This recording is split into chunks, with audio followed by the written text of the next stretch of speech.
Okay guys, this is the conclusion on the 2005 4x4. This is the front differential motor right here. The actual little motor part's off to the side. You'll see it up here. But I talked about this tube. It's not really a vacuum tube, but it does protect the internals, so you want to keep that healthy. The plug, 4 Phillips head screws. I don't have it all the way back in yet, as you can see. I left some screws out because I was doing some testing. Plus, I destroyed the O-ring by accident. Be careful.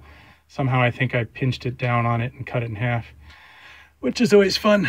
Anyway, I had it diagnosed by my local guy. He said this was bad. I decided to dig deeper since I had nothing to lose. Took this off.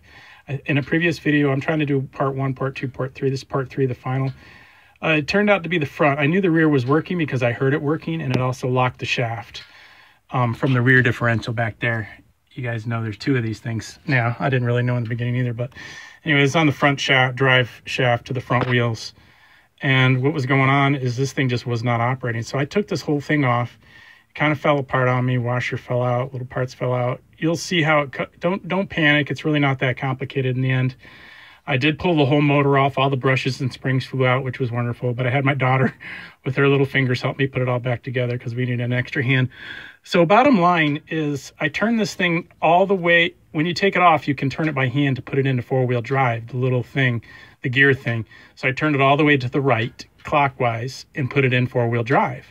And then I put it back together. And just make sure you remember how it goes. It's not real complicated, so don't freak out again. The damn thing works. So now it's in 4-wheel drive.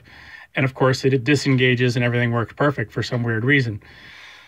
So I knew the motor worked. I tested the motor in the previous video. I showed you the contacts to touch. Now the whole damn thing worked perfectly. I don't know why. I did have a boatload of grease in there. Maybe that's why the grease melted off of the spindle shaft up here to that motor and got all over my contacts, possibly. Or the thing just, I don't know, came loose. But the motor seems to spin so freely, I can't see it being bad. Anyway, I just want to let you guys know it's all back together. It does work. If you have any questions, give me a holler.